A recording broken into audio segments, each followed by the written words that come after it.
Minister, you and your PS recently attacked a fundraiser that was hosted in my event that Pam Demoff just referred to.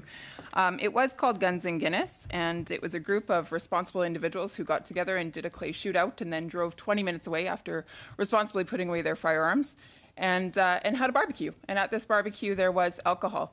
Now, Minister, my question is this. You commented in the House just recently, you said this with regards to respecting individual autonomy and decision-making. You said, before I was 25, I was married. I was the father of 2 kids by then. I owned a house. I had a mortgage. I was a cop. I carried a gun. I was entrusted with all the powers of a police officer, including the authority to restrict a person's liberty and to use force, perhaps even deadly force. I could buy a drink and I could smoke a cigarette. That was how I was trusted, end quote. Minister, in this statement, in one breath, you associate maturity and therefore the ability to make autonomous decisions with drinking, using a gun, and applying deadly force. Minister, to use your words, is that not irresponsible to associate those 3 things in one statement in the House of Commons on Parliament Hill? Ms. Harder, congratulations. That's a remarkable stretch of credibility and logic.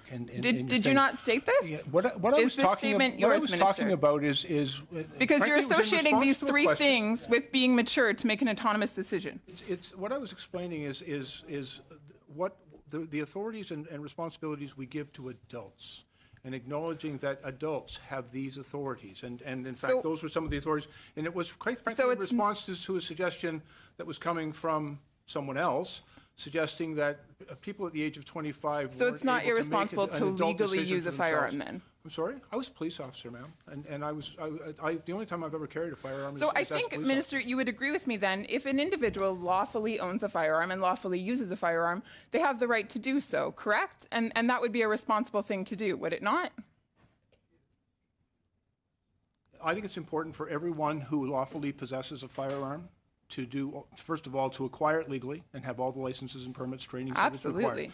To store it securely so that it doesn't end up in the hands of someone who might commit a violent crime with it. Absolutely. To use it responsibly, and for example, for handguns, that would involve usually target shooting at a range. And when it comes time to dispose it, that they would do so according to the law and regulations to ensure that that firearm does not end up in the hands of someone that it shouldn't end up in. And that's how I would define responsible firearm ownership. And I have no problem agreeing with you on that, Minister. Now, 9% of guns used in crimes were traced back to legal owners. Only 9% were traced back to legal owners. But Minister, you're under this this instruction from the Prime Minister to basically seize all handguns from Canadians.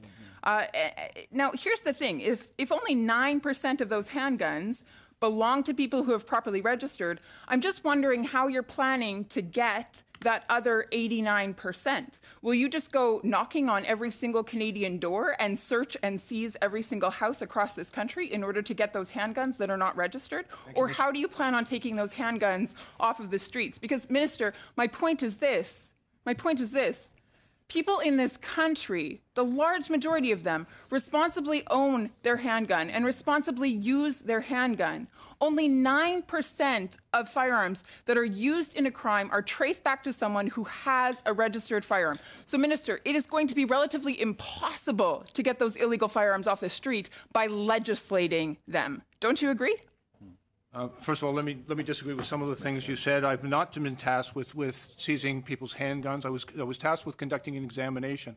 It's harder. We're not afraid of examining the facts and listening to all points of view. The evidence. You are when you host consultations that are by invite only. And so we're doing That's not exactly public, is it? And Ms. Harder, I would also tell you that I appreciate that the data is incomplete, but I can tell you about a complete sample of data, which is the data that was collected during my tenure as the Chief of Detectives and then the Chief of Police in Toronto. Because during that period of time, we traced the origins of all crime guns in that jurisdiction. And during my tenure, 30% of the guns that we seized that were crime guns used in criminal offense came from domestic sources, 70% were determined to have been smuggled across the border. Now, there is additional Minister, data. I I've think you've spoken proved to my chiefs of police point. in other I jurisdictions. think you've proved my point. You're going after law-abiding gun owners, Minister. You're going after law-abiding gun owners. Go after criminals. Merci, Madame Harder. Merci, Monsieur le Ministre. Merci tout le monde. Merci pour. Thank you, Minister. Thank you, everyone, for being so disciplined at this meeting. And we're going to suspend for a few moments. We're going to go vote on this, on these.